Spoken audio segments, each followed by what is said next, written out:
अस्सलाम वालेकुम नाज़रीन, आसवाज होम कुकिंग में आपको वेलकम करती हूँ और उम्मीद करती हूँ आप सब खैरियत से होंगे। आज मैं आपके साथ शाही टुकड़े की बहुत ही मज़ेदार सी रेसिपी शेयर कर रही हूँ।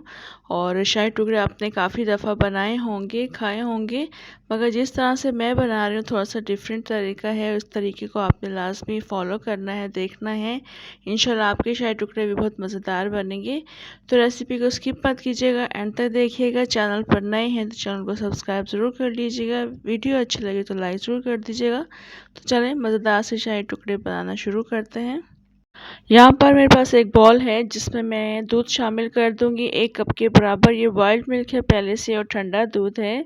और इसके अलावा हम इसमें ड्राई मिल्क पाउडर भी शामिल कर देंगे। ये 1 कप के बराबर है। इन दोनों को हम मिक्स कर लेंगे। ये मैं क्यों मिक्स कर रही हूँ, ये मैं इसलिए मिक्स कर रही हूँ क्योंकि मुझे खोया बनाना है। खोया बनाने के लिए मैं पहले इन दोनों चीज़ों को मिक्स करके रख लूँगी ताकि ये लम्प्स फ्री बन जाए। होममेड इंस्टेंट खोए की रेसिपी मैं अपने चैनल पर अपलोड कर चुकी हूँ, आप सर्च करके देख लीजिएगा। इसके अलावा रिसेंटली मैंने अभी लौकी के हलवे की रेसिपी शेयर की है, उसमें भी मैंने इंस्टेंट खोया बनाया है, बिल्कुल दानेदार मज़ेदार सा बाजार जैसा खोया बनता है। तो इन दोनों चीज़ों को मैं पहले इसलिए मिक्स करके रख रही हूँ ताकि लम्स फ्री बन जाएँ। अब ये दोनों चीज़ें काफ़ी अच्छी तरह से मिक्स हो चुकी हैं, लम्प्स फ्री बन चुकी हैं। तो अब मैं इनको कुक करूँगी। तो एक पैन मैंने चूल्हे पर रख दिया है गर्म होने के लिए। इसमें 2 टेबल स्पून ऑयल शामिल कर देंगे।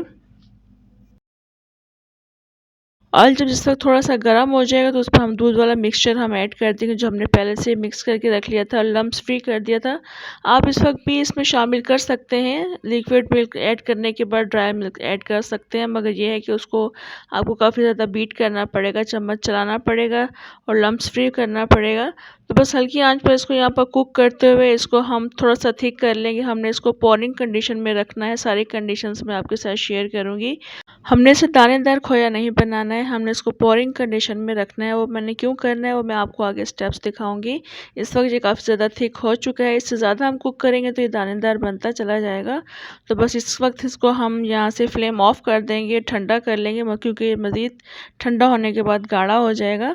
सेकेंड स्टेप की तरफ आ जाते हैं। एक कढ़ाई में मैंने दूध शामिल कर दिया। ये बॉयल्ड मिल्क है, पहले से ठंडा दूध है और ये फुल फैट मिल्क है। आप देख सकते हैं इसमें मैंने क्रीम भी शामिल कर दी है, साथ ही जो दूध की क्रीम होती है वो भी इसमें हमने ऐड कर दी है। दूध को बस अब हमने सिर्फ जस्ट गर्म करना है। इसके बाद जब गर्म हो जाएगा तो चीनी शामिल कर देंगे। 8 टेबल स्पून में शामिल कर रही हूँ, आप अपने टेस्ट के अकॉर्डिंग कम या ज़्यादा कर सकते हैं। चीनी को मिक्स करेंगे, उसके बाद केवड़ा एसेंस शामिल करेंगे। हाफ टी स्पून इसमें केवड़ा एसेंस शामिल कर देंगे।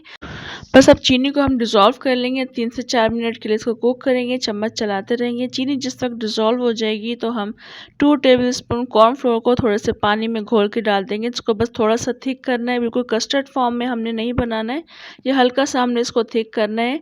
3 से 4 मिनट के लिए इसको कुक करेंगे। जो कस्टर्ड का कच्चापन है कॉर्न स्टार्च का वो इसमें ताकि इसमें से ख़त्म हो जाए।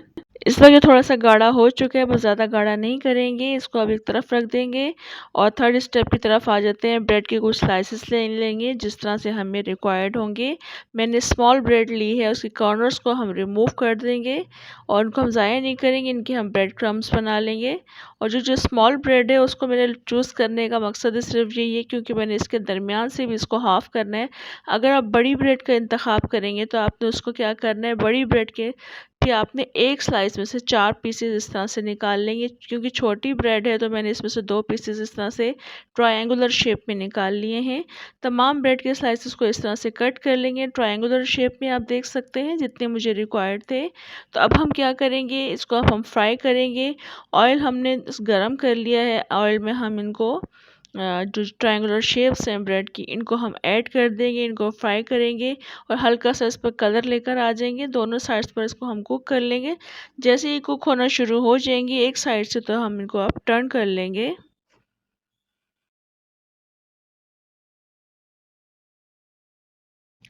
ये देख लें, बस इस वक्त एक साइड से कुक हो चुके हैं। इस तरह का कलर लेकर आएंगे, ज़्यादा डार्क कलर नहीं करेंगे। और तमाम इस तरह के पीसेस को हम फ्राई कर लेंगे। फ्राई करने के बाद यहाँ से निकाल लेंगे और अच्छी तरह से आपने इसको ड्रेन करके निकालना है क्योंकि बहुत ज़्यादा ये ऑयल एब्जॉर्ब कर लेती हैं। तो इस तरह से निकाल लेंगे, तमाम पीसेस को फ्राई कर लेंगे।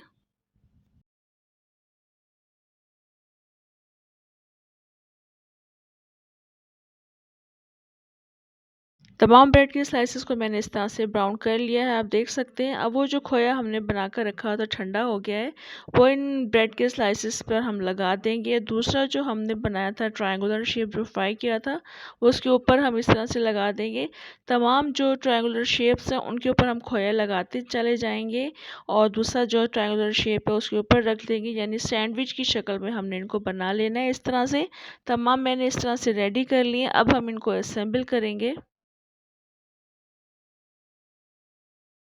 और ये जो खोया बच गया है इसको हम टॉपिंग के लिए यूज़ करेंगे, इसको हमने फर्दर यूज़ करना है। और जो ब्रेड के स्लाइसेस हैं इनको हम किसी डिश में लगा देंगे। इस तरह से बस इनको हम असेंबल कर देंगे।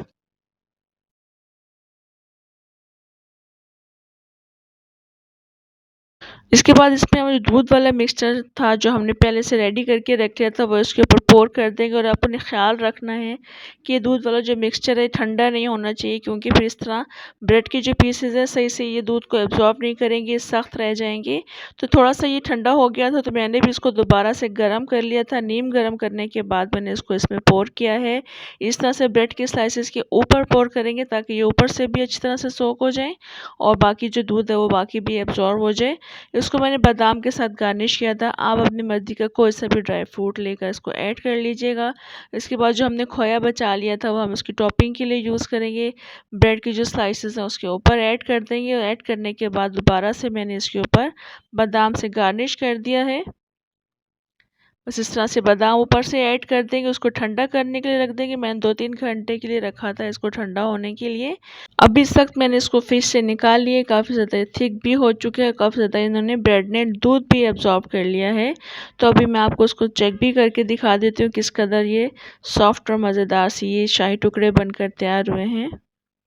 आपने अगर ये पूरी रेसिपी देखी है तो आपने नोट किया होगा थोड़ा सा डिफरेंट तरीके से मैंने इनको बनाया है, असेंबल किया है। अगर आपने पहले इस तरह के शाही टुकड़े नहीं बनाए तो इस रेसिपी से ट्राई ज़रूर कीजिएगा, इंशाल्लाह आपको बेहद पसंद आएगी। रेसिपी को ट्राई कीजिएगा, फीडबैक दीजिएगा और कमेंट से बताइएगा। इंशाल्लाह नेक्स्ट मज़ेदार सी रेसिपी के साथ दोबारा आऊँगी। तब तक के लिए इजाज़त दें। अल्लाह हाफ़िज़।